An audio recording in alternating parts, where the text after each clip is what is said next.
नमस्कार दोस्तों, मैं आज फिर हाजिर हूं आपके सामने एक नई पुस्तक लेकर जिसकी मैं समीक्षा करूंगी। इस पुस्तक का नाम है भारत में कोरोना वायरस महामारी। जी हाँ, और इसको लिखा है गोविंद कुमार सक्सेना जी, जो एक वकील भी हैं। आप देख सकते हैं अयन प्रकाशन से आई है यह पुस्तक। तो आज मैं इसके बारे में चर्चा करूंगी। ये एक शोध ग्रंथ है। इस पुस्तक के बारे में बात करते हैं। जैसा कि आप सब जानते हैं, महामारी ने हमारे जीवन को बदल कर रख दिया है। तो गोविंद कुमार सक्सेना जी ने ये शोध ग्रंथ लिखा है। इसके प्रकाशक मैंने बताया अयन प्रकाशन है और ये 2020 में आई है। इसका मूल्य 900 रुपए हार्ड बाउंड में है। इसके पृष्ठ हैं 494। अब मैं पहले व्यक्तित्व के बारे में बता देती हूँ। श्री गोविंद कुमार सक्सेना जी उच्च न्यायालय इलाहाबाद में अधिवक्ता के रूप में कार्य कर रहे हैं, अपनी सेवाएं दे रहे हैं और कई वर्षों से ये शोषित वंचित वर्ग के छात्रों को कानून की शिक्षा फ्री देते हैं। बहुत ही एक चर्चित व्यक्तित्व है इनका। और अब मैं बात करूंगी इस पुस्तक के बारे में। प्रयाग महाकुंभ, आस्था का उत्सव, Prayag Ardhkumbh, Kumbh vision, sexual harassment of women at workplace and overview, ये इनकी चर्चित पुस्तकें पहले ही आ चुकी हैं।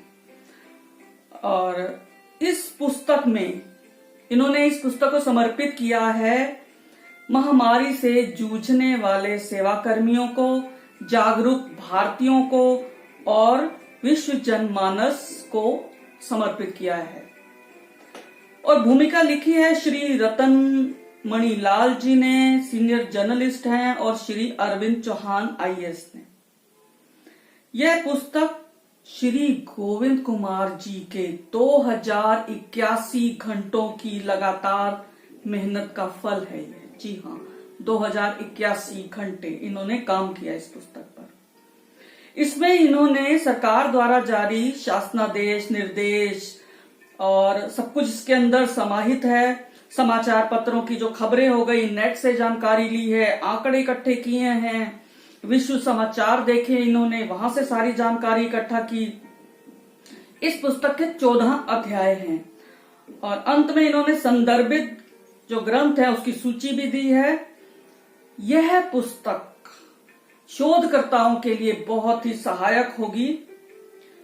और प्रथम अध्याय में कोरोना की परिभाषा बताई है, कैसे प्रारंभ हुआ, क्या लक्षण थे, क्या बचाव किया गया, प्राकृतिक चिकित्सा कैसे इस्तेमाल की गई, प्राणायाम और आगे फिर प्राणायाम करना चाहिए, ये सब बताया। तबलीगी जमात ने क्या क्या किया, क्या क्या हुआ, कामगार जो लॉकडाउन में गए अपने गांव की तरफ जो लौटे उनकी क्या स्थिति रही, ये सारा कुछ बताया गया है सिलसिलेवार। और भारतीय संस्कृति में प्रणाम संस्कृति, जो हमारी नमस्कार जो हम करते हैं, उसका क्या लाभ है, ये सब इसमें बताया इस पुस्तक में।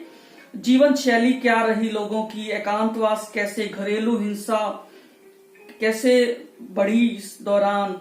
सबसे बड़ी बात, क्योंकि ये खुद एक वकील हैं, तो इन्होंने कानून के बारे में बहुत कुछ बताया है। कानून ने कहां कहां संज्ञान लिया, न्यायपालिका अपना कार्य कैसे करती रही, बिल्कुल नहीं रुका कानून का कार्य, इन्होंने ये बताया। और जितने जो वकील थे उनको भी सब ऑनलाइन ट्रेनिंग बताया गया कि ऑनलाइन काम कीजिए। पूरे संसार में शायद ऑनलाइन जो प्रचलन हुआ इस कोरोना की ही देन था। तो इन्होंने, और अयोध्या में जो भूमि पूजन हुआ राम मंदिर का 5 अगस्त को, इसके बारे में विस्तार से जानकारी दी है इन्होंने। नई शिक्षा नीति आई इस दौरान, वो सब बताया इन्होंने। बताया वकालत भी चलती रही, सब कुछ इन्होंने समेटा है इस पूरे दौरान। इस कोरोना काल में मुझे लगता है कुछ भी अछूता नहीं रहा। भाषा इनकी सरल है, आराम से कोई भी इसको पढ़ सकता है। और समाज शास्त्रियों के लिए, चिकित्सकों के लिए, नीति निर्धारणों के लिए, निर्धारक जो होंगे उनके लिए, अर्थशास्त्रियों के लिए यह पुस्तक बहुत उपयोगी सिद्ध होगी। मुझे सिर्फ इसके अंदर एक थोड़ी सी कमी लगी, मैं बता देती हूँ। मुझे इसके अंदर जो उन्होंने नहीं समेटा, वो मुझे लगता है या तो आने वाली पुस्तक में समेटे या कोई ना कोई उस विषय को जरूर समेटेगा। कोरोना काल में समाज पर क्या असर हुआ है, लोगों की जो जिंदगियां बदल गई। जो कहते हैं ना कि इंसानियत जागी और इंसानियत सोएगी, यानी जो इंसान थे उनको हैवान बनते भी देखा गया और जो हैवान थे उनको इंसान बनते इस काल में देखा गया। क्योंकि महामारी ने एक बहुत बड़ा सबक दिया है इंसानियत को, इंसान को। वो जो इंसान उड़ने लगा था, बहुत कुछ समझने लगा था, वो औंधे मुंह जमीन पर आ गिरा इस महामारी के कारण। और इन्होंने प्लाज्मा के बारे में भी बताया, जो अभी भी प्लाज्मा जो चिकित्सा है वह चल रही है। अभी तक ये पुस्तक लिखी जा चुकी है और आने वाले समय में जब इसकी दवाई आ जाएगी प्रॉपरली, तो मुझे लगता है एक और पुस्तक लिखी जाएगी।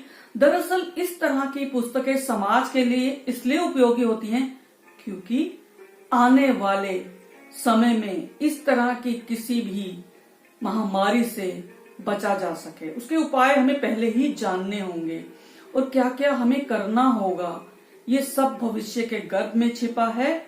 लेकिन अब तक जो घटित हुआ वो सब सक्सेना जी ने इस पुस्तक में समेट दिया है। तो मेरी उन्हें बहुत बहुत शुभकामनाएं। और आप इस पुस्तक को प्राप्त कर सकते हैं अयन प्रकाशन से। मैं नंबर आपको इसी पटल पर देती हूँ। धन्यवाद। अगर आपको पसंद आई हो वीडियो तो लाइक कीजिए, शेयर कीजिए और चैनल को सब्सक्राइब कीजिए। बहुत बहुत धन्यवाद।